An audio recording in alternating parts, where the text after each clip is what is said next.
बिस्मिल्लाहिर्रहमानिर्रहीम। प्रोग्राम समाज सुधार दे नाल मैं हाँ तुहाडा मेज़बान इरफान तारड़। नाजरीन, बरे सगीर पाको हिंद दे विच 712 दे विच शुरू होने वाला मुस्लिम राज 1857 दे विच बहादुर शाह जफर की गिरफ्तारी ते जंग आज़ादी की शिकस्त तो बाद ख़त्म होया ते एक नवा राज अंग्रेज़ राज शुरू होंदा है। अंग्रेज़ राज दे शुरू होंदियां ही हिंदू जिहड़े कि 1000 साल तो मुसलमाना की हुकूमत दे विच महकूम सन, उन्हां दी नफरत, उन्हां दा बुग़ज़ खुल के सामने आया। उर्दू हिंदी तनाज़ा होवे, तकसीम बंगाल होवे, तहरीक खिलाफत होवे या 1937 दे विच होने वाले इलैक्शन के मुकाबले विच हिंदू हुकूमत, हर सतह के उत्ते हिंदू नफरत खुल के सामने आई। उस नफरत के बदले सर सैयद अहमद खान दो कौमी नज़रिया पेश किया, जिस दी बाद दे विच कायदे आज़म मोहम्मद अली जनाह और इलामा इकबाल ने आबियारी की। दो कौमी नज़रिया की सी कि बरे सगीर पाको हिंद दे विच दो कौमां आबाद ने, जिन्हां दी ज़ुबान वखरी है, जिन्हां दा मज़हब वखरा है, जिन्हां दा रहन सहन वखरा है। ये दोवें कौमां कट्ठियां नहीं हो सकतियां। इलामा इकबाल ने तो 1930 दे विच खुतबा आला आबाद दे विच एक अलग ममलकत का तस्वर दे दिता ते उस तो बाद मोहम्मद अली जनाह ते सारे जितने मुस्लिम साडे सियासतदान सन, वो एक नवी ममलकत की तरफ 1947 दे विच सन पाकिस्तान एक नवे मुल्क की शक्ल जो साडे सामने लैके आए। पाकिस्तान क्यों बनया? ये दो कौमी नज़रिए ते बनया कि हिंदुस्तान बरसगीर हिंदू पाको हिंद दे विच दो कौमां आबाद ने, एक हिंदू तो एक मुसलमान, ये दोवें कट्ठे नहीं रह सकते। और पाकिस्तान बनने की बुनियाद की सी, उस वक्त नारा की सी हर मुसलमान की जुबान ते ऐ ही सी कि पाकिस्तान का मतलब क्या, ला इलाहा इल्लल्लाह।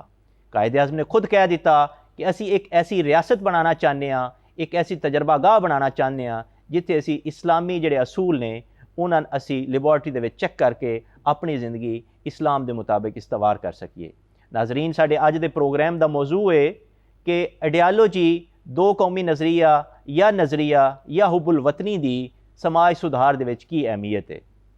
साडे कोल स्टूडियो दे विच अज जिहड़े मुअज़्ज़ज़ मेहमान मौजूद ने, उन्हां दा तारफ़ करवावांगे।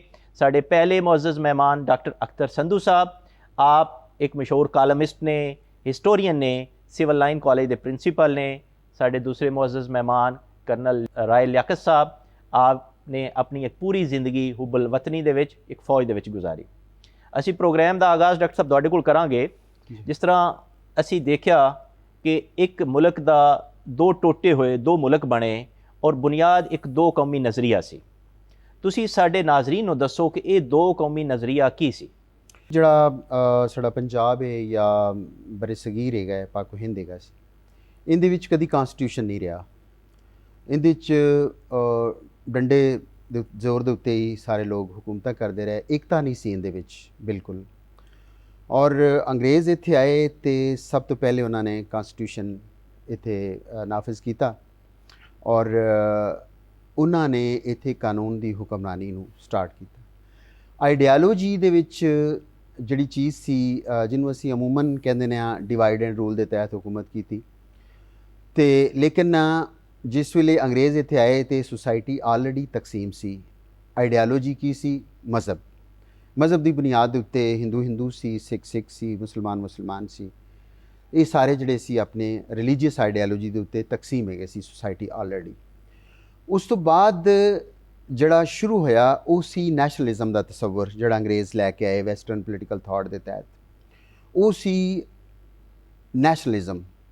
ਔਰ ਪਹਿਲੀ ਵਾਰ ਨੈਸ਼ਨਲਿਜ਼ਮ ਦਾ ਤਸੱਵੁਰ ਹੋਇਆ ਕਿ ਇੰਡੀਅਨ ਨੈਸ਼ਨਲਿਜ਼ਮ ਦੇ ਦੋ ਪੱਖ ਨੇ। ਇੱਕ ਤਾਂ ਹੈਗਾ ਕਿ ਮਜ਼ਹਬ ਦੀ ਬੁਨਿਆਦ ਦੇ ਉੱਤੇ, ਇੱਕ ਟੈਰੀਟਰੀ ਦੀ ਬੁਨਿਆਦ 'ਤੇ। ਜਿਹੜਾ ਦੁਨੀਆ ਦੇ ਉੱਤੇ ਜ਼ਿਆਦਾ ਐਕਸੈਪਟੇਬਲ ਹੈ ਉਹ ਹੈਗਾ ਇਲਾਕੇ ਦੀ ਬੁਨਿਆਦ ਦੇ ਉੱਤੇ ਕੌਮੀਅਤ ਦਾ ਤਸੱਵੁਰ। ਬਿਲਕੁਲ।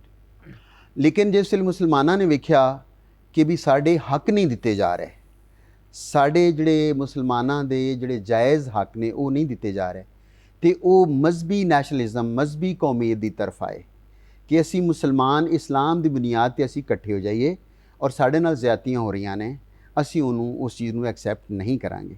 ਲਿਹਾਜ਼ਾ ਮੁਸਲਮਾਨਾਂ ਦੇ ਹਕੂਕ ਵਾਸਤੇ ਜਿਹੜੀ ਤਹਿਰੀਕ ਚੱਲੀ ਔਰ ਜਿੰਦੀ ਉਹਦੀ ਫਿਕਰੀ ਅਹਿਸਾਸ ਹੈਗੀ ਸੀ ਉਹਨੂੰ ਦੋ ਕੌਮੀ ਨਜ਼ਰੀਆ ਆਉਂਦੇ ਨੇ।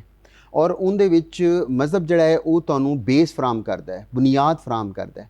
ਲੇਕਿਨ ਜਿਹੜੇ ਤੁਹਾਡੇ ਮਸਾਇਲ ਹੁੰਦੇ ਨੇ ਉਹ ਸੁਸਾਇਟੀ ਦੀ, ਤੁਹਾਡੀ ਇਕਾਨਮੀ, ਤੁਹਾਡੇ ਨਾਲ ਜ਼ਿਆਦਤੀ ਹੋ ਰਹੀ ਹੈ, ਤੁਹਾਡੇ ਉੱਤੇ ਜਿਹੜਾ ਤੁਹਾਡੀ ਜਿਹੜੀ ਮੁਆਇਸ਼ਤ ਹੈਗੀ ਉਹਨੂੰ ਤਬਾਹ ਕੀਤਾ ਜਾ ਰਿਹਾ ਹੈ, ਤੁਹਾਡੀ ਤਾਲੀਮ ਤੁਹਾਨੂੰ ਨਹੀਂ ਦਿੱਤੀ ਜਾ ਰਹੀ, ਤੁਹਾਡੇ ਜਿਹੜੇ ਜਾਇਜ਼ ਮੁਲਾਜ਼ਮਤਾਂ ਹੈਗੀਆਂ ਨੇ ਉਹ ਤੁਹਾਨੂੰ ਉਹ ਨਹੀਂ ਦਿੱਤੀਆਂ ਜਾ ਰਹੀਆਂ, ਬੁਨਿਆਦੀ ਹਕੂਕ ਸਲਬ ਕੀਤੇ ਜਾ ਰਹੇ ਨੇ।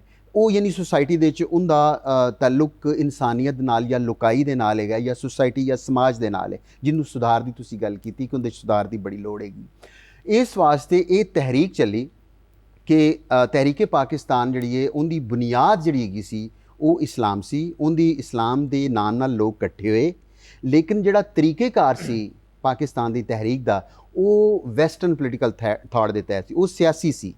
और मतलब पॉलिटिकल पार्टी बनाना, ऑल इंडिया मुस्लिम लीग बनाना, इलेक्शन लड़ना, पॉलिटिकल पार्टी बनाना, कॉन्स्टिट्यूशन बनाना, ये सारी ये जिन्ना हैगा सी ये पॉलिटिकल स्ट्रेटजी सी। एक पासे रिलीजन की बुनियाद पर इकट्ठे कर लै, लेकिन उनका जिहड़ा पूरी उन्होंने लॉन्च किया गया है अमली तौर पर, वो किया गया जिहड़े वैसटर्न पॉलिटिकल थॉट के तहत सियासी जिहड़ी तहरीक सी। और यही वजह हैगी कि 1947 के जिसले पाकिस्तान साडा वजूद दे विच आया तो उनका नाम ये होया इस्लामी जमहूरिया पाकिस्तान। जिहड़ी इस्लाम का जिहड़ा ताल्लुक है प्री पार्टीशन जिहड़ी फाउंडेशन सी साडी उनके लिहाज नाल कि असीं इस्लाम के लिहाज नाल मुसलमान इकट्ठे होए, और जिहड़ा अगे जमहूरिया का लफ्ज़ है वो असीं ये कीता कि साडा आने वाला जिहड़ा विजन है वो डेमोक्रेटिक है, जिहड़ा कि कायदे आज़म ने 11 अगस्त की तकरीर दे विच भी किया। और 11 अगस्त की जिहड़ी तकरीर हैगी है वो फ्यूचरिस्टिक स्ट्रक्चर सी, एक विजन सी, एक आइडियालॉजी सी जिहड़ी देनी सी। इस वास्ते इस्लामी जमहूरिया पाकिस्तान है कि साड़ी जिहड़ी फाउंडेशन है साडे समाज की जिहड़ी एक पुंगरना है या उनकी जिहड़ी तरक्की है, जिहड़ा उनका सुधार है, उनकी बुनियाद इस्लाम है। लेकिन जिहड़ी स्ट्रेटजी साडी वो असी जमहूरीयत है, असी उन जमहूरी नज़रियात नूं अगे लैके चलांगे। और उहदे विच फिर माइनॉरिटीज़ आ जांदियां ने, और जिन्ने भी लोग इत्थे पाकिस्तान दे विच रहिंदे ने, खा उन्हां दा ताल्लुक किसी भी फिरके नाल है, किसी मज़हब नाल है, किसी भी लारे नाल है, वो पाकिस्तानी है, पाकिस्तान हुंदा है, वो पाकिस्तान नाल प्यार करदे ने। लिहाजा जिहड़ी पाकिस्तानीयत हैगी है वो साडी सोसाइटी दे विच उनकी ज़रूरत है कि कौमीयत नूं जिहड़ा है ना हुण कीता जाए। जिहड़ी 11 अगस्त की तकरीर सी कि हुण असीं पाकिस्तानी हाँ सारे, इस चीज़ नूं जदों तक असीं इनू प्रमोट नहीं करांगे उन्ना चिकर साड़ी सोसाइटी का सुधार जिहड़ी आइडियालॉजी है, जिहड़ा नज़रिया है की है। बस अमूमन ये क्या जाता है कि नज़रिया पाकिस्तान की तारीफ़ की हैगी। तहरीक पाकिस्तान और तामीर पाकिस्तान दी बुनियाद फिक्री बुनियाद नूं नज़रिया पाकिस्तान कहते हैं। सो इस चीज़ नूं जरूरी है कि साड़ी जिहड़ी पाकिस्तानीयत हैगी है, जिहड़ी कौमीयत हैगी, जिन्ना चिकर असीं उहनूं नहीं करांगे, सिंधी साडे भरा ने, पश्तून साडे भरा ने, ठीक है, कश्मीरी, बल्तिस्तानी, बल्ती जड़े ने और जड़े बलोच ने, ये सर साढ़े कश्मीरी ने, ये असी सारा कुछ एक हाँ, असी सारे पाकिस्तान हाँ। बिल्कुल। और उनके अगर तुसीं डिफरेंशिएट करना शुरू करता मज़हब की बुनियाद ते, फिरके की बुनियाद उत्ते ते उन्हां दी जिहड़ी एथनिसिटी की बुनियाद उत्ते तुहाडे कोल कुछ नहीं रहेगा। पाकिस्तान ये सारा पाकिस्तान है, ये सारे पाकिस्तानी ने, ये असी एक हाँ। और एक आवाज़ जिहड़ी है इनू जिन्ना चिकर असी एडवरटाइज नहीं करांगे, प्रोजेक्ट नहीं करांगे, उन्ना चिकर गल बनने वाली नहीं। बिल्कुल ठीक।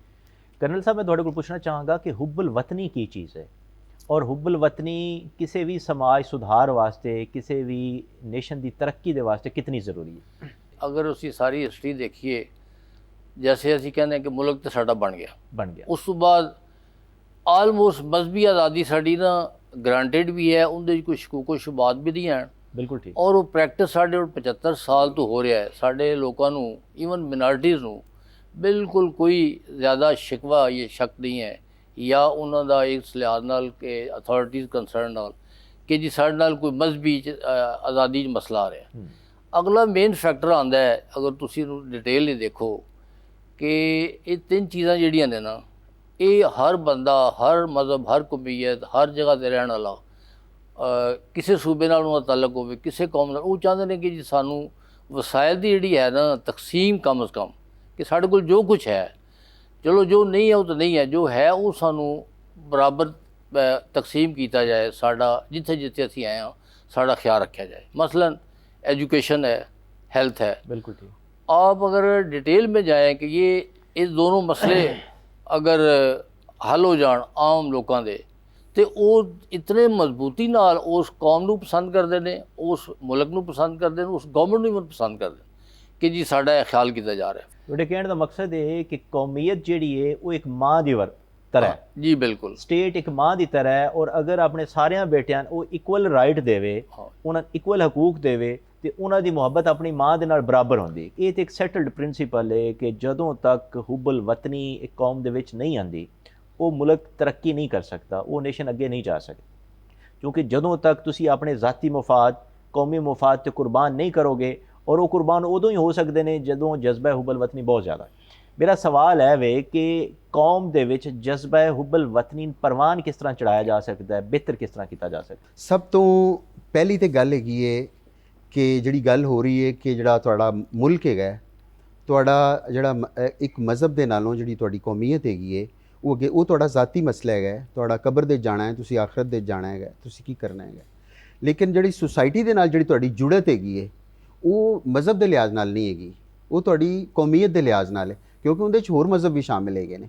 ਇਸ ਵਾਸਤੇ ਜਿਹੜੀ ਸਭ ਤੋਂ ਵੱਡੀ ਚੀਜ਼ ਹੈਗੀ ਹੈ ਉਹ ਹੈਗੀ ਹੈ ਕਿ ਇੱਕ ਐਸਾ ਸਮਾਜ ਜਿੰਦੇ 'ਚ ਕਿਸੇ ਨੂੰ ਕੋਈ ਤਕਲੀਫ ਨਾ ਹੋਵੇ। ਜਿਸ ਲਈ ਅਸੀਂ ਤਕਲੀਫ ਨਹੀਂ ਆਉਂਦੇ, ਉਹਨਾਂ ਦੀ ਦਿਲ ਆਜ਼ਾਰੀ ਨਾ ਹੋਵੇ। ਉਹਦੇ 'ਚ ਫਿਰ ਮਜ਼ਹਬੀ ਆ ਜਾਂਦਾ ਹੈ, ਫਿਰਕਾ ਵਾਰੀਅਤ ਵੀ ਆ ਜਾਂਦੀ ਹੈ। ਔਰ ਉਹਦੇ 'ਚ ਜਿਹੜੀ ਕਰਨਲ ਸਾਹਿਬ ਨੇ ਗੱਲ ਕੀਤੀ ਹੈਗੀ ਕਿ ਜਿਹੜੇ ਕਿਸੇ ਅਗਰ ਯੂਨਿਟ ਫੈਡਰੇਟਿੰਗ ਯੂਨਿਟ ਦਾ ਮਸਲਾ ਹੈਗਾ ਹੈ ਕਿ ਸਾਨੂੰ ਇਹ ਚੀਜ਼ ਨਹੀਂ ਮਿਲ ਰਹੀ, ਇਹ ਨਹੀਂ ਚੀਜ਼, ਸਾਡੇ ਇਹ ਮਸਲੇ ਹੱਲ ਨਹੀਂ ਹੋ ਰਹੇ, ਉਹ ਨਹੀਂ ਹੋਣਾ ਚਾਹੀਦਾ ਜਿੰਦਾ ਤਾਲੁਕ ਕੇਂਦਰ ਸਰਕਾਰ ਨਾਲ ਹੈ ਜਾਂ ਫੈਡਰਲ ਗੌਰਮੈਂਟ ਨਾਲ ਹੈਗੀ। ਮੇਰੇ ਖਿਆਲ ਦੇ ਮੁਤਾਬਿਕ ਜਿਹੜੀ ਸਭ ਤੋਂ ਵੱਡੀ ਚੀਜ਼ ਹੈ ਉਹ ਹੈਗੀ ਸਾਡੇ ਜਿਹੜਾ ਪ੍ਰੋਬਲਮ ਹੈਗਾ ਹੈ ਐਕਸਟ੍ਰੀਮਿਜ਼ਮ, ਔਰ ਜਿਹੜਾ ਟੈਰਰਿਜ਼ਮ ਦੇ ਵਿੱਚ ਜਾ ਕੇ ਐਕਸਟ੍ਰੀਮਿਜ਼ਮ ਜਿਹੜਾ ਫਿਰ ਉਹ ਤਬਦੀਲ ਹੁੰਦਾ ਹੈ ਜਿਹੜਾ ਜਾ ਕੇ ਟੈਰਰਿਜ਼ਮ ਦੇ ਵਿੱਚ, ਔਰ ਉਹਨੂੰ ਫਿਰ ਰਿਲੀਜਨ ਦੇ ਨਾਂ ਦੇ ਉੱਤੇ ਇਸਤੇਮਾਲ ਕੀਤਾ ਜਾਂਦਾ। ਹਾਲਾਂਕਿ ਰਿਲੀਜਨ, ਕੋਈ ਵੀ ਰਿਲੀਜਨ ਟੈਰਰਿਜ਼ਮ ਦੀ ਇਜਾਜ਼ਤ ਨਹੀਂ ਦਿੰਦਾ, ਨਾ ਐਕਸਟ੍ਰੀਮਿਜ਼ਮ ਦੀ ਜਿਹੜੀ ਇਜਾਜ਼ਤ ਦਿੰਦਾ ਹੈ। ਸਲਾਮ ਅਲੈਕੁਮ ਦਾ ਤਾਂ ਮਤਲਬ ਹੀ ਹੈਗਾ ਹੈ ਕਿ ਜਿਸ ਲਈ ਸਲਾਮ ਅਲੈਕੁਮ ਕਹਿੰਦਾ ਮੈਂ ਤੇਰੇ ਤੇ ਸਲਾਮਤੀ ਹੋਵੇ, ਮੇਰੇ ਹੱਥੋਂ ਤੂੰ ਮਹਿਫੂਜ਼ ਹੈਗਾ। ਲੇਕਿਨ ਇਹਨੂੰ ਕਰਬ ਇਸ ਤਰ੍ਹਾਂ ਕੀਤਾ ਜਾ ਸਕਦਾ ਹੈ ਅਗਰ ਤੁਸੀਂ ਕਲਚਰ ਨੂੰ ਰਿਵਾਈਵ ਕਰੋ। ਸਾਡੇ ਕੋਲ ਕਲਚਰ ਨੂੰ ਤਬਾਹ ਕੀਤਾ ਗਿਆ, ਖਾਸ ਤੌਰ 'ਤੇ ਪੰਜਾਬ ਦੇ ਵਿੱਚ। ਪੰਜਾਬੀ ਜ਼ੁਬਾਨ ਜਿਹੜੀ ਹੈ ਉਹਨੂੰ ਖ਼ਤਮ ਕੀਤਾ ਗਿਆ। ਉਰਦੂ ਜ਼ੁਬਾਨ ਵੀ ਨਹੀਂ ਇਹਨਾਂ ਨੂੰ ਪੂਰੀ ਤਰ੍ਹਾਂ ਆਉਂਦੀ, ਅੰਗਰੇਜ਼ੀ ਜ਼ੁਬਾਨ ਵੀ ਇਹਨਾਂ ਨੂੰ ਨਹੀਂ ਆਉਂਦੀ ਤੇ ਨਾ ਆਣੀ ਹੈ ਦੋਵੇਂ, ਕਿਉਂਕਿ ਇਹ ਸੈਕਿੰਡ ਲੈਂਗੁਏਜਸ ਨੇ। ਹਮੇਸ਼ਾ ਮਾਦਰੀ ਜ਼ੁਬਾਨ 'ਤੇ ਗ੍ਰਿਫਤ ਤੁਹਾਡੀ ਹੋਵੇ, ਮੋਡੈਲਿਟੀ ਜਿਹੜੀ ਹੈ, ਅਤੇ ਉਸ ਤੋਂ ਬਾਅਦ ਤੁਹਾਨੂੰ ਦੂਸਰੀਆਂ ਜ਼ੁਬਾਨਾਂ ਆਉਂਦੀਆਂ ਨੇ। ਉਰਦੂ ਸਾਡੀ ਕੌਮੀ ਜ਼ੁਬਾਨ ਹੈ, ਬਹੁਤ ਅੱਛੀ ਗੱਲ ਹੈਗੀ ਹੈ, ਅਸੀਂ ਮੁਹੱਬਤ ਕਰ ਰਹੇ ਹਾਂ। ਮੇਰੀ ਉਰਦੂ ਸ਼ਾਇਰੀ ਦੇ ਵਿੱਚ ਮੇਰੀ ਕਿਤਾਬ ਵੀ ਛਪੀ ਹੋਈ ਹੈ। ਲੇਕਿਨ ਮੋਡੈਲਿਟੀ ਦੁਨੀਆ ਦਾ ਉਸੂਲ ਹੈਗਾ ਕਿ ਜਿੰਨਾ ਚਿਰ ਤੁਹਾਨੂੰ ਮਾਦਰੀ ਜ਼ੁਬਾਨ 'ਤੇ ਗ੍ਰਿਫਤ ਨਹੀਂ ਹੈਗੀ, ਤੁਸੀਂ ਉਸੇ ਮਾਡਲ ਦੇ ਉੱਤੇ ਦੂਸਰੀਆਂ ਜ਼ੁਬਾਨਾਂ ਸਿੱਖ ਸਕਦੇ ਹੋ। ਲੇਕਿਨ ਜਿਸ ਲਈ ਤੁਹਾਨੂੰ ਮਾਦਰੀ ਜ਼ੁਬਾਨ ਨਹੀਂ ਆਉਂਦੀ, ਅੱਛਾ ਉਹਦਾ ਨੁਕਸਾਨ ਹੋਰ ਕੀ? ਮਾਦਰੀ ਜ਼ੁਬਾਨ ਸਾਡੀ ਪੰਜਾਬੀ, ਉਹਦੇ ਜਿਹੜਾ ਫੋਕ ਹੈਗਾ, ਜਿਹੜਾ ਸੂਫੀਆ ਦਾ ਕਲਾਮ ਹੈਗਾ, ਉਹ ਤੁਹਾਨੂੰ ਕੀ ਸਿਖਾਉਂਦਾ ਹੈਗਾ? ਫੋਕ ਵਿਜ਼ਡਮ ਤੁਹਾਨੂੰ ਕੀ ਸਿਖਾਉਂਦੀ ਹੈ? ਤੁਹਾਨੂੰ ਬੁੱਲੇ ਸ਼ਾਹ ਕੀ ਸਿਖਾਉਂਦਾ ਹੈ? ਬੁੱਲੇ ਸ਼ਾਹ ਦੀ ਕਾਫੀ ਸੁਣ ਕੇ ਟੁੱਟਦਾ ਕੁਫਰ ਅੰਦਰ ਦਾ। ਤੁਹਾਨੂੰ ਸੁਲਤਾਨ ਬਾਹੂ ਕੀ ਸੁਣਾਉਂਦਾ ਹੈ? ਤੁਹਾਨੂੰ ਮੀਆਂ ਮੁਹੰਮਦ ਬਖਸ਼ ਜਿਹੜੇ ਨੇ ਉਹਨਾਂ ਦੇ ਕਲਾਮ ਬੰਦਾ ਇੱਕ ਦੋ ਮਿਸਰੇ ਜਿਹੜਾ ਹੈਗਾ ਨਾ ਉਹ ਵੇਖ ਲਵੇ। ਇਹ ਇੱਕ ਬੱਚਿਆਂ ਦੀ ਤਰਬੀਅਤ ਹੈ ਕਿ ਅਗਰ ਇੱਕ ਜ਼ੁਬਾਨ ਵਿੱਚ ਹੈਗੀ ਹੈ ਤੇ ਉਹਦੇ ਵਿੱਚ ਜਿਹੜੇ ਨਾ ਉਹ ਪੰਜਾਬੀ ਪੋਇਟਰੀ ਨੂੰ, ਜਿਹੜੀ ਸਾਡੀ ਕਲਾਸੀਕਲ ਪੋਇਟਰੀ ਹੈ, ਉਹਨਾਂ ਨੂੰ ਸੁਣੇ। ਉਹਦੇ 'ਚ ਉਹਨਾਂ ਦੀ ਤਰਬੀਅਤ ਹੈ, ਉਹਨਾਂ ਦੀ ਐਜੂਕੇਸ਼ਨ। ਬਸ ਪੰਜਾਬੀ ਜ਼ੁਬਾਨ ਦੇ ਵਿੱਚ ਸਾਨੂੰ, ਤੁਸੀਂ ਜਾਣਦੇ, ਕਰਨਲ ਸਾਹਿਬ ਵੀ ਜਾਣਦੇ ਨੇ ਕਿ ਸਾਨੂੰ ਬਚਪਨ 'ਚ ਸਾਡੀਆਂ ਪੁੱਪੀਆਂ, ਮਾਸੀਆਂ, ਮਾਵਾਂ ਕਹਾਣੀਆਂ ਸੁਣਾਉਂਦੀਆਂ ਹੁੰਦੀਆਂ ਸਨ, ਔਰ ਬੱਚੇ ਨੀਂਦ ਛੱਡ ਕੇ ਤੇ ਕਹਾਣੀ ਸੁਣਦੇ ਹੁੰਦੇ ਸਨ। ਉਹ ਕਹਾਣੀ ਦੇ ਵਿੱਚ ਕੀ ਸੀ? ਸਟਰਕਚਰ, ਸਟੋਰੀ, ਹੀਰੋਇਜ਼ਮ, ਵਿਲਨ, ਔਰ ਇਹ ਸਾਰੇ ਕੈਰੈਕਟਰ ਮੌਜੂਦ ਹੁੰਦੇ ਸਨ। ਔਰ ਬੱਚੇ ਨੂੰ ਇਸ ਤਰ੍ਹਾਂ ਸੁਣਾਉਂਦੇ, ਬੱਚੇ ਦੀ ਫਲੂਐਂਸੀ ਵੱਧਦੀ ਸੀ, ਬੱਚੇ ਨੂੰ ਜਿਹੜੇ ਕਰੈਕਟਰਸ ਨੇ, ਪਲਾਟਸ ਨੇ, ਨਾਵਲ, ਕਹਾਣੀ, ਇਹ ਸਾਰੇ ਕਲੀਅਰ ਹੁੰਦੇ ਸਨ। ਔਰ ਉਸ ਤੋਂ ਬਾਅਦ ਉਹਦਾ ਕਹਾਣੀ ਦਾ ਅਖਲਾਕੀ ਸਬਕ ਹੁੰਦਾ ਸੀ। ਸੋ ਉਹ ਜਿਹੜਾ ਘਰ ਦੀ ਇੱਕ ਤਰਬੀਅਤ ਹੁੰਦੀ ਸੀ, ਜਿਹੜਾ ਇੱਕ ਸਾਡਾ ਕਲਚਰਲ ਸਟਰਕਚਰ ਹੈਗਾ ਸੀ, ਜਿਹਨੂੰ ਤਬਾਹ ਕੀਤਾ ਗਿਆ ਹੈਗਾ, ਉਹ ਚੀਜ਼ ਅਸੀਂ ਮਹਿਰੂਮ ਰਹਿ ਗਏ ਇਸ ਚੀਜ਼ ਤੋਂ। ਇੱਕ ਨੰਬਰ 1। ਦੂਸਰਾ ਹੈ ਸਾਡੇ ਨਿਸਾਬ। ਜਿਹੜੇ ਸਾਡੇ ਨਿਸਾਬ ਨੇ, ਸਭ ਤੋਂ ਪਹਿਲੇ ਤਾਂ ਇਹ ਵੇਖ, ਇਸ ਰਾਹੀਂ ਜਿਹੜਾ ਮਾਧਮ, ਇਸ ਰਾਹੀਂ ਮੈਂ ਗੱਲ ਕਰਨਾ ਚਾਹੁੰਦਾ ਕਿ ਸਾਡੀ ਜਿਹੜੇ ਟੈਕਸਟ ਬੁੱਕਸ ਬੋਰਡ ਜਿਹੜੇ ਹੈਗੇ ਨੇ, ਉਹ ਫੈਡਰਲ ਗੌਰਮੈਂਟ ਦੇ ਮਾਤਹਿਤ ਹੋਣੇ ਚਾਹੀਦੇ ਨੇ। ਕਰਿਕੂਲਮ ਜਿਹੜਾ ਡਿਵੈਲਪਮੈਂਟ ਹੈਗਾ, ਬਿਲਕੁਲ ਠੀਕ, ਕਿਉਂਕਿ ਸਾਰੇ ਯੂਨਿਟਸ ਜਿਹੜੇ ਹੈਗੇ ਨੇ ਉਹਨਾਂ ਦੇ ਉੱਤੇ ਉਹਨਾਂ ਨੂੰ ਸਾਰਿਆਂ ਨੂੰ ਮਿਲ ਕੇ ਬਣਾ ਕੇ ਪੂਰੇ ਮੁਲਕ ਦੇ ਸਕਾਲਰ ਇੱਕ ਸਿਲੇਬਸ ਜਾਂ ਕਰਿਕੂਲਮ ਤਿਆਰ ਕਰਨ। ਹੁਣ ਇਹ ਵੇਖ ਕਿ ਪੰਜਾਬ ਦੇ ਵਿੱਚ ਕਿਸੇ ਜਗ੍ਹਾ ਦੇ ਉੱਤੇ ਵੀ, ਮੇਰਾ ਖਿਆਲ ਹੈ ਜਿੰਨਾ ਚਿਰ ਮੈਂ ਜਾਣਦਾ ਵਾਂ, ਸਿੰਧ ਨੂੰ ਨਹੀਂ ਪੜ੍ਹਾਇਆ ਜਾਂਦਾ, ਠੀਕ, ਉਹਦੇ ਵਿੱਚ ਪਸ਼ਤੂਨਾਂ ਨੂੰ ਨਹੀਂ ਪੜ੍ਹਾਇਆ ਜਾਂਦਾ, ਬਲੋਚਾਂ ਨੂੰ ਨਹੀਂ ਪੜ੍ਹਾਇਆ ਜਾਂਦਾ। ਇਸ ਤਰ੍ਹਾਂ ਤੁਸੀਂ ਉੱਧਰ ਚਲੇ ਜਾਓ, ਉੱਥੇ ਪੰਜਾਬ ਨੂੰ ਨਹੀਂ ਪੜ੍ਹਾਇਆ ਜਾਂਦਾ। ਮੈਂ ਇੰਟਰਨੈਸ਼ਨਲ ਇਸਲਾਮਿਕ ਯੂਨੀਵਰਸਿਟੀ ਵੀ ਪੜ੍ਹਾਉਂਦਾ ਰਿਹਾ ਵਾਂ, ਉਹਨਾਂ ਨੂੰ ਕਿਸੇ ਨੂੰ ਪੰਜਾਬ ਦੀ ਤਾਰੀਖ ਦਾ, ਪੰਜਾਬ ਦੇ ਕਲਚਰ ਦਾ, ਪੰਜਾਬ ਦੀ ਇੰਨੀ ਬਹਾਦਰੀ ਦਾ, ਹਰ ਜਿਹੜਾ ਹਮਲਾਵਰ ਸੀ ਉਹਨੂੰ ਰੈਜ਼ਿਸਟ ਕੀਤਾ, ਉਹਨੂੰ ਬਹਾਦਰੀ ਨਾਲ ਉਹਦੇ ਨਾਲ ਲੜੇ, ਠੀਕ ਹੈ। ਲੇਕਿਨ ਤੁਸੀਂ ਵੇਖੋ ਕਿ ਲੋਕ ਕੀ ਮਸ਼ਹੂਰ ਕੀ ਹੋਇਆ ਪੰਜਾਬੀਆਂ ਦੇ ਬਾਰੇ, ਠੀਕ ਹੈ। ਮਦਨ ਲਾਲ ਢੀਂਗਰਾ, ਭਗਤ ਸਿੰਘ, ਊਧਮ ਸਿੰਘ, ਆਪਣਾ ਸਾਰੇ ਜਿਹੜੇ ਮੁਸਲਮਾਨ ਹੈਗੇ ਸਨ, ਹੀਰੋਜ਼ ਹੈਗੇ ਸਨ, ਠੀਕ ਹੈ। ਮੁਰਾਦ ਫਤਿਆਨਾ ਸੀ, ਰਾਏ ਅਹਿਮਦ ਖਰਲ ਹੈਗਾ ਸੀ। ਉਹ ਸਾਰੀਆਂ ਚੀਜ਼ਾਂ ਜਿਹੜੀਆਂ ਨੇ ਉਹ ਮਾਈਨਸ ਹੋ ਗਈਆਂ। ਔਰ ਪੰਜਾਬ ਦੇ ਬਾਰੇ ਕੀ ਗੱਲਾਂ ਹੁੰਦੀਆਂ ਨੇ। ਸੋ ਇਸ ਤਰ੍ਹਾਂ ਚੀਜ਼ਾਂ ਜਿਹੜੀਆਂ ਹੈਗੀਆਂ ਨੇ, ਜਿਸ ਲਈ ਦੂਸਰੇ ਤੁਸੀਂ ਸੂਬਿਆਂ ਦੇ ਵਿੱਚ ਜਿਹੜੇ ਹੈਗੇ ਨੇ, ਇੱਧਰ ਸਾਨੂੰ ਸਾਰੇ ਸੂਬਿਆਂ ਦੇ ਬਾਰੇ ਪੜ੍ਹਾਉਣਾ ਚਾਹੀਦਾ ਸਿਲੇਬਸ ਦੇ ਵਿੱਚ, ਔਰ ਉੱਧਰ ਸਾਨੂੰ ਪੰਜਾਬ ਦੇ ਬਾਰੇ ਜਿਹੜੇ ਨੇ ਉਹ ਪੜ੍ਹਾਉਣਾ ਚਾਹੀਦਾ, ਕਿਉਂਕਿ ਇੱਕ ਦੂਜੇ ਦੇ ਬਾਰੇ ਜਿਹੜੇ ਜੇਕਰ ਜਾਣਕਾਰੀ ਨਹੀਂ ਹੈਗੀ, ਤੁਸੀਂ ਕਿਸ ਤਰ੍ਹਾਂ ਇੱਕ ਕੋਹੀਜ਼ਨ ਪੈਦਾ ਕਰ ਸਕਦੇ, ਏਕਤਾ ਕਿਵੇਂ ਪੈਦਾ ਕਰ ਸਕਦੇ। ਸੋ ਸਾਡੇ ਮੁਲਕ ਦੇ ਵਿੱਚ ਜਿਹੜੇ ਬੁਨਿਆਦੀ ਮਸਾਇਲ ਨੇ ਉਹ ਇੱਕ ਕਰਿਕੂਲਮ ਦਾ ਹੈ, ਐਕਸਟ੍ਰੀਮਿਜ਼ਮ ਦਾ ਹੈ, ਔਰ ਇਹਨਾਂ ਨੂੰ ਹੱਲ ਕੀਤਾ ਜਾ ਸਕਦਾ ਕਲਚਰ ਦੇ ਜ਼ਰੀਏ, revival of culture. Regional political ਪਾਰਟੀਆਂ ਨੇ ਵਾਸਤੇ ਲਾਜ਼ਮੀ ਕਰਾਰ ਦੇਣਾ ਚਾਹੀਦਾ ਕਿ ਉਹ ਪੂਰੇ ਮੁਲਕ ਦੇ ਵਿੱਚ ਆਪਣੇ ਨੁਮਾਇੰਦੇ ਖੜੇ ਕਰਨ, ਆਪਣੀ ਉਹਦੇ ਵਿੱਚ ਸ਼ਾਖਾਂ ਕਾਇਮ ਕਰਨ, ਉਹਨਾਂ ਨੂੰ ਨੈਸ਼ਨਲਾਈਜ਼ ਕੀਤਾ ਜਾਵੇ। ਔਰ ਉਸ ਤੋਂ ਬਾਅਦ ਜਿਹੜਾ ਸਾਡਾ ਹੈਗਾ ਉਹ ਨਿਸਾਬ ਹੈਗਾ ਕਿ ਨਿਸਾਬ ਸਾਰੇ ਇਲਾਕਿਆਂ ਦਾ ਇੱਕ ਕਹਾਣੀ ਜਿਹੜੀ ਹੈਗੀ ਨਾ ਉਹ ਜ਼ਰੂਰ ਪੜ੍ਹਾਉਣੀ ਚਾਹੀਦੀ ਹੈਗੀ। ਸੋ ਇਸੇ ਤਰ੍ਹਾਂ ਅਸੀਂ ਇੱਕ ਏਕਤਾ ਪੈਦਾ ਕਰ ਸਕਦੇ ਹਾਂ, ਔਰ ਜਿਹੜੀ ਸਾਡੀ ਸੁਸਾਇਟੀ ਦੇ ਵਿੱਚ ਅਸੀਂ ਉਹਨੂੰ ਸੁਧਾਰ ਪੈਦਾ ਕਰਕੇ ਤੇ ਇੱਕ ਪਾਕਿਸਤਾਨੀ ਕੌਮੀਅਤ ਦਾ ਇੱਕ ਬਿਹਤਰੀਨ ਜਿਹੜਾ ਹੈਗਾ ਨਾ ਉਹ ਇੱਕ ਨਮੂਨਾ ਔਰ ਇੱਕ ਖੁਸ਼ਬੂਦਾਰ ਫੁੱਲ ਪੈਦਾ ਕਰ ਸਕਦੇ। ਕਰਨਲ ਸਾਹਿਬ, ਅਸੀਂ ਦੇਖਿਆ ਹੈ ਕਿ ਆਮ ਆਬਜ਼ਰਵ ਕੀਤਾ ਹੈ ਕਿ ਫੌਜ ਦੇ ਵਿੱਚ ਕੌਮੀਅਤ ਜਾਂ ਹੁਬਲ ਵਤਨੀ ਇੱਕ ਆਮ, ਹਾਲਾਂਕਿ ਹੁੰਦੇ ਤੇ ਉਹ ਵੀ ਪਾਕਿਸਤਾਨੀ ਨੇ, ਜ਼ਿਆਦਾ ਹੁੰਦੀ ਹੈ, ਇਤਨੀ ਜ਼ਿਆਦਾ ਹੁੰਦੀ ਹੈ ਕਿ ਉਹ ਆਪਣੀ ਜਾਨ ਵੀ ਮੁਲਕ ਦੇ ਵਾਸਤੇ ਕੁਰਬਾਨ ਕਰ ਦਿੰਦੇ ਨੇ। क्या फौज ਦੇ ਵਿੱਚ ਕੋਈ ਟ੍ਰੇਨਿੰਗ ਸਿਸਟਮ ਹੈ ਜਾਂ ਕੁਝ ਕਲਚਰ ਐਸਾ ਹੈ, ਕਿਸ ਤਰ੍ਹਾਂ ਫੌਜ ਦੇ ਵਿੱਚ ਸਾਡੇ ਜਿਹੜੇ ਜਵਾਨ ਨੇ, ਸਾਡੇ ਜਿਹੜੇ ਫੌਜੀ ਨੇ, ਕਿ ਉਹਨਾਂ ਨੂੰ ਇੱਕ ਹੁਬਲ ਵਤਨੀ ਦੇ ਜਜ਼ਬੇ ਨਾਲ ਸਰਸ਼ਾਰ ਕੀਤਾ ਜਾਂਦਾ ਹੈ? ਜਿਸ ਵੇਲੇ ਅਸੀਂ ਆਰਮੀ ਜੁਆਇਨ ਕਰਨੇ ਆ ਨਾ, ਮੋਸਟਲੀ ਅਸੀਂ 80-85% ਲੋਕ ਨਾ ਉਹ ਰੂਰਲ ਏਰੀਆ ਤੋਂ ਜਾਂਦੇ ਨੇ, ਦਿਹਾਤੀ ਇਲਾਕੇ। ਅੱਛਾ, ਉਹ ਜਾਂਦੇ ਸੀ ਕਿਉਂ ਆ ਕਿ ਸਾਨੂੰ ਇੱਕ ਨਾ ਇਮੇਜ ਮੁਖਤਲਿਫ ਹਿਸਾਬ ਨਾਲ ਸਾਡੇ ਜ਼ਿਹਨਾਂ 'ਚ ਆਉਂਦਾ ਹੈ, ਸਾਡੇ ਵਾਲदैन ਸਾਡੇ, ਕਿ ਭਾਈ ਉਹ ਆਰਮੀ ਦੀ ਲਾਈਫ ਬਹੁਤ ਅੱਛੀ। ਅੱਛਾ ਜੀ, ਲਾਈਫ ਕਿਉਂ ਅੱਛੀ ਹੈ? ਉਹ ਲਾਈਫ ਜੀ ਫੈਸਿਲਿਟੀ ਦੇ ਹਿਸਾਬ ਨਾਲ, ਟ੍ਰੇਨਿੰਗ ਦੇ ਹਿਸਾਬ ਨਾਲ, ਔਰ ਈਵਨ ਆਫਟਰ ਰਿਟਾਇਰਮੈਂਟ ਬੈਨੀਫਿਟਸ ਉਹ ਸਾਰੇ ਨਾ ਦੱਸੇ ਜਾਂਦੇ ਨੇ। ਫਿਰ ਵੇ ਆਫ ਲਾਈਫ ਥੋੜ੍ਹਾ ਜਿਹਾ ਨਾ ਆਈਡੀਆ ਹੁੰਦਾ ਹੈ। ਉਹ ਜਿਸ ਵੇਲੇ ਬੰਦਾ ਉੱਥੇ ਜਾਂਦਾ ਹੈ ਨਾ, ਤਾਂ ਉਹ ਜਿਹੜੇ ਬੰਦਾ ਦੇਖਦਾ ਹੈ ਕਿ ਉਹ ਜੋ ਅਸੀਂ ਸੁਣਿਆ ਸੀ ਨਾ ਉਹ ਹੀ ਪਾ ਰਹੇ, ਅਤੇ ਉਸ ਦਾ ਤੁਸੀਂ ਸਮਝ ਲਓ ਕਿ ਇਹਨੂੰ ਹੁਬਲ ਵਤਨੀ ਕਹਿ ਲਓ ਜਾਂ ਉਹਦਾ ਸਪਿਰਿਟ ਕਹਿ ਲਓ, ਉਹ ਇੱਕ ਨਾ ਹੋਰ ਮਜ਼ਬੂਤ ਹੋ ਜਾਂਦਾ ਹੈ ਕਿ ਯਾਰ ਮੈਂ ਸਹੀ ਜਗ੍ਹਾ 'ਤੇ ਆ ਗਿਆ। ਜਦੋਂ ਮੈਰਿਟ ਦੇ ਉੱਤੇ ਉਹਨਾਂ ਨੂੰ ਸਾਰਿਆਂ ਨੂੰ ਮਿਲਣੇ ਸ਼ੁਰੂ ਹੋ ਜਾਂਦੇ ਨੇ ਅਤੇ ਮਿਲਦੇ ਰਹਿੰਦੇ ਨੇ, ਅਤੇ ਉਹ ਕਹਿੰਦੇ ਨੇ ਵੀ ਇਸ ਤੋਂ ਅੱਛੀ ਫੌਜ ਕੋਈ ਨਹੀਂ ਅਤੇ ਇਸ ਤੋਂ ਅੱਛਾ ਮੁਲਕ ਕੋਈ ਨਹੀਂ। ਲਿਹਾਜ਼ਾ ਇਸ ਵਾਸਤੇ ਸਾਨੂੰ ਜਿਹੜਾ ਨਾ ਉਹ ਕਿਸੇ ਵੀ ਕੁਰਬਾਨੀ ਤੋਂ ਦਰੇਕ ਨਹੀਂ ਕਰਨਾ ਚਾਹੀਦਾ। ਇੱਕ ਛੋਟਾ ਜਿਹਾ ਵਾਕਿਆ ਮੈਂ ਸੁਣਾਉਣਾ ਕਿ ਸਾਡੇ ਇੱਕ ਵਾਰੀ ਨਾ ਰਿਟਾਇਰਡ ਅਫਸਰ ਨੂੰ ਕੋਰ ਕਮਾਂਡਰ ਲਾਹੌਰ ਨੇ ਐਡਰੈਸ ਕੀਤਾ। ਉਹਨੇ ਕਿਹਾ ਕਿ ਸਾਡੇ ਕੋਲ UK ਅਤੇ USA ਤੋਂ ਇਹ 3-4 ਸਾਲ ਪਹਿਲੇ ਦੀ ਗੱਲ ਹੈ, ਉਹ ਆਉਂਦੇ ਨੇ ਡੈਲੀਗੇਸ਼ਨ ਨੂੰ ਸਾਨੂੰ ਅੱਜ ਕੱਲ੍ਹ ਪੁੱਛ ਰਹੇ ਨੇ ਕਿ ਬਈ ਇਹ ਤੁਸੀਂ ਦਹਿਸ਼ਤਗਰਦੀ ਦੀ ਲੜਾਈ ਕਿਵੇਂ ਵਿਨ ਕਰ ਰਹੇ ਹੋ? ਅਤੇ ਅਸੀਂ ਉਹਨਾਂ ਨੂੰ ਕਹਿੰਦੇ ਹਾਂ ਕਿ ਜਿੱਥੇ ਸਾਡਾ 2 ਜਾਂ 3 ਜਵਾਨ ਸ਼ਹੀਦ ਹੁੰਦੇ ਨੇ, ਉੱਥੇ ਉਹ ਅਫਸਰ ਨੂੰ ਲੀਡ ਕਰ ਰਿਹਾ ਹੁੰਦਾ, ਲੈਫਟੀਨੈਂਟ ਹੋਵੇ, ਕੈਪਟਨ ਹੋਵੇ, ਮੇਜਰ ਹੋਵੇ, ਉਹ ਲੀਡ ਕਰਦਾ, ਨਾਲ ਉਹ ਵੀ ਸ਼ਹੀਦ ਹੁੰਦਾ। ਉਸ ਵਕਤ ਦਾ ਤੁਹਾਨੂੰ ਅਗਰ ਥੋੜ੍ਹਾ ਯਾਦ ਹੋਏ ਕਿ 3 ਜਵਾਨ ਸ਼ਹੀਦ ਹੋ ਰਹੇ ਨੇ, ਨਾਲ ਇੱਕ ਲੈਫਟੀਨੈਂਟ ਕੈਪਟਨ ਸ਼ਹੀਦ ਹੋ ਰਿਹਾ, ਤਾਂ ਉਹ ਇਹਨੂੰ ਕਹਿੰਦੇ ਨੇ ਕਿ ਜੀ ਆਪਣਾ ਲੀਡਿੰਗ ਇਨ ਦਾ ਫਰੰਟ। ਇਹ ਚੀਜ਼ ਉਹਨਾਂ ਦੀ ਹੁਬਲ ਵਤਨੀ ਜਿਹੜੀ ਉਹ ਹੌਲੀ ਹੌਲੀ ਕਰਕੇ ਇੰਨੀ ਰਚ ਜਾਂਦੀ ਹੈ ਉਹਨਾਂ ਦੇ ਵਿੱਚ, ਉਹ ਕਹਿੰਦੇ ਨੇ ਜੀ ਮੌਤ ਤੇ ਅਗਰ ਆ ਜਾਏ ਇੱਥੇ ਲੜਾਈ ਦੇ ਵਿੱਚ ਨਾ, ਤਾਂ ਵੈਸੇ ਉਹ ਬਿਹਤਰ ਹੈ, ਆਮ ਜ਼ਿੰਦਗੀ 'ਚ ਆਖਰ ਮਰਨਾ ਤਾਂ ਹੈ ਨਾ। ਆਪ ਯਕੀਨ ਕरें। ਮੈਂ ਸਿਰਫ ਆਖਰ ਤੇ ਇੱਕ ਪੈਗਾਮ ਤੁਹਾਡੇ ਕੋਲ ਲੈਣਾ ਚਾਹੁੰਦਾ ਕਿ ਤੁਸੀਂ ਪਾਕਿਸਤਾਨੀ ਸਾਡੇ ਨਾਜ਼ਰੀਨ ਨੂੰ, ਆਵਾਮ ਨੂੰ ਹੁਬਲ ਵਤਨੀ ਦੇ ਲਿਹਾਜ਼ ਨਾਲ ਕੀ ਪੈਗਾਮ ਦੇਣਾ ਚਾਹੁੰਦੇ ਹੋ? ਵੇਖੋ ਜੀ, ਪਾਕਿਸਤਾਨ ਹੈ ਤੇ ਅਸੀਂ ਹਾਂ, ਅਸੀਂ ਪਾਕਿਸਤਾਨ ਹਾਂ ਔਰ ਪਾਕਿਸਤਾਨ ਅਸੀਂ ਹਾਂ, ਔਰ ਅਗਰ ਸਾਡਾ ਪਾਕਿਸਤਾਨ ਸੋਹਣਾ ਹੈ ਤੇ ਉਹਦੇ ਨਾਲ ਅਸੀਂ ਜਚਨੇ ਹਾਂ, ਔਰ ਸਾਡਾ ਮੁਲਕ ਤਰੱਕੀ ਕਰੇਗਾ ਤੇ ਇਹਦਾ ਮਤਲਬ ਅਸੀਂ ਤਰੱਕੀ ਕਰ ਰਹੇ ਹਾਂ। ਔਰ ਸਾਡੇ ਮੁਲਕ ਦੇ ਵਿੱਚ ਜਿੰਨੇ ਮਜ਼ਾਹਬ ਨੇ, ਜਿੰਨੇ ਫਿਰਕੇ ਨੇ, ਜਿੰਨੇ ਲੋਕ ਨੇ, ਉਹ ਸਾਰੇ ਪਾਕਿਸਤਾਨ ਨੇ, ਔਰ ਉਹ ਉਹਨਾਂ ਦੇ ਨਾਲ ਪਾਕਿਸਤਾਨ ਹੈ ਔਰ ਪਾਕਿਸਤਾਨ ਉਹਨਾਂ ਦੇ ਨਾਲ ਹੈ। ਇੱਕ ਦੂਜੇ ਨਾਲ ਮੁਹੱਬਤ ਕਰਨਾ, ਏਕਤੇ ਦੇ ਨਾਲ ਚੱਲਣਾ, ਆਪਣੇ ਵਤਨ ਔਰ ਕੌਮੀਅਤ ਨਾਲ, ਪਾਕਿਸਤਾਨੀਅਤ ਨਾਲ ਪਿਆਰ ਕਰਨਾ।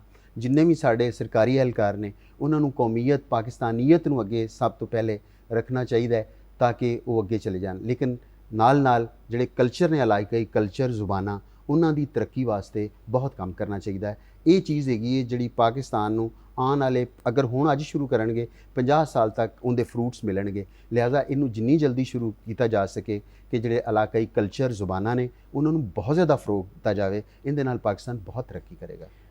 ਕਰਨਲ ਸਾਹਿਬ, ਤੁਸੀਂ ਵੀ ਇੱਕ ਛੋਟਾ ਜਿਹਾ ਪੈਗਾਮ ਸਾਡੇ ਨਾਜ਼ਰੀਨ ਨੂੰ ਹੁਬਲ ਵਤਨੀ ਦੇ ਲਿਹਾਜ਼ ਨਾਲ। ਸਿੱਧੂ ਸਾਹਿਬ ਬਿਲਕੁਲ ਠੀਕ ਫਰਮਾ ਰਹੇ ਹੈ। ਸਾਡੀ ਨਾ ਆਬਾਦੀ ਬਹੁਤ ਜ਼ਿਆਦਾ ਹੈ, ਵਸਾਇਲ ਦਾ ਕਮ ਨਜ਼ਰ ਆਉਂਦੇ ਨੇ, ਵੈਸੇ ਵਸਾਇਲ ਹੈ ਬਹੁਤ, ਔਰ ਅਸੀਂ ਮੋਸਟਲੀ ਨਾ ਅਸੀਂ ਐਕਸਪੈਕਟ ਕਰਨੇ ਹਾਂ ਗੌਰਮੈਂਟ ਤੋਂ ਹਰ ਚੀਜ਼। ਸਾਡਾ ਜਿਹੜਾ ਇੰਡੀਵਿਜੂਅਲੀ ਜਿਤਨਾ ਰੋਲ ਜੋ ਅਸੀਂ ਪਲੇ ਕਰ ਸਕਦੇ ਹਾਂ ਉਹ ਸਾਨੂੰ ਕਰਨਾ ਚਾਹੀਦਾ ਅਤੇ ਗੌਰਮੈਂਟ ਨੂੰ ਸਪੋਰਟ ਕਰਨਾ ਚਾਹੀਦਾ ਔਰ ਖੂਬਸੂਰਤ ਪਾਕਿਸਤਾਨ ਦੀ ਉਮੀਦ ਰੱਖਣੀ ਚਾਹੀਦੀ ਹੈ। ਡਾਕਟਰ ਸਾਹਿਬ, ਬਹੁਤ ਸ਼ੁਕਰੀਆ ਤੁਸੀਂ ਸਾਡੇ ਪ੍ਰੋਗਰਾਮ ਦੇ ਵਿੱਚ ਤਸ਼ਰੀਫ ਲਿਆਏ, ਤੁਸੀਂ ਸਾਡੇ ਨਾਜ਼ਰੀਨ ਨੂੰ ਚੰਗੀਆਂ ਚੰਗੀਆਂ ਗੱਲਾਂ ਦੱਸੀਆਂ। ਕਰਨਲ ਸਾਹਿਬ ਤੁਹਾਡਾ ਵੀ ਬਹੁਤ ਸ਼ੁਕਰੀਆ, ਤੁਸੀਂ ਅੱਜ ਸਾਡੇ ਕੋਲ ਤਸ਼ਰੀਫ ਲਿਆਏ। ਨਾਜ਼ਰੀਨ, ਅਸੀਂ ਆਪਣੇ ਪ੍ਰੋਗਰਾਮ ਦਾ ਇਖਤਤਾਮ ਇੱਥੇ ਕਰਦੇ ਹਾਂ। ਅੱਜ ਦੇ ਪ੍ਰੋਗਰਾਮ ਦੇ ਵਿੱਚ ਅਸੀਂ ਇਸ ਨਤੀਜੇ ਤੇ ਪਹੁੰਚੇ ਕਿ ਜਜ਼ਬਾ ਹੁਬਲ ਵਤਨੀ ਕਿਸੇ ਵੀ ਸਮਾਜ ਸੁਧਾਰ, ਕਿਸੇ ਵੀ ਕੌਮੀ ਤਰੱਕੀ ਦੇ ਵਾਸਤੇ ਬਹੁਤ ਜ਼ਿਆਦਾ ਜ਼ਰੂਰੀ ਹੈ। ਜਦੋਂ ਤੱਕ ਕਿਸੇ ਵੀ ਕੌਮ ਦੇ ਵਿੱਚ ਜਜ਼ਬਾ ਹੁਬਲ ਵਤਨੀ ਨਹੀਂ ਆਉਂਦਾ, ਉਹ ਕੌਮ ਜਾਂ ਉਸ ਦੇ ਨੁਮਾਇੰਦੇ ਜਾਂ ਉਸ ਦੇ ਅਸ਼ਖਾਸ ਜਿਹੜੇ ਨੇ ਉਹ ਆਪਣੇ ਜ਼ਾਤੀ ਮੁਫਾਦ ਕੌਮੀ ਮੁਫਾਦ 'ਤੇ ਕੁਰਬਾਨ ਨਹੀਂ ਕਰਦੇ। ਔਰ ਜਦੋਂ ਤੱਕ ਅਸੀਂ ਆਪਣੇ ਜ਼ਾਤੀ ਮੁਫਾਦ ਕੌਮੀ ਮੁਫਾਦ 'ਤੇ ਕੁਰਬਾਨ ਨਹੀਂ ਕਰਾਂਗੇ, ਉਹ ਮੁਲਕ ਤਰੱਕੀ ਨਹੀਂ ਕਰੇਗਾ। ਨਾਜ਼ਰੀਨ, ਸਾਨੂੰ ਵੀ ਅੱਜ 14 ਅਗਸਤ ਦੇ ਹਵਾਲੇ ਦੇ ਨਾਲ ਆਪਣੇ ਜ਼ਾਤੀ ਮੁਫਾਦ ਨੂੰ ਕੌਮੀ ਮੁਫਾਦ ਦੇ ਉੱਤੇ ਕੁਰਬਾਨ ਕਰਨਾ ਪਵੇਗਾ ਤਾਂ ਕਿ ਸਾਡਾ ਮੁਲਕ ਤਰੱਕੀ ਕਰੇ। ਬਹੁਤ ਸ਼ੁਕਰੀਆ। ਅੱਲਾ ਹਾਫਿਜ਼।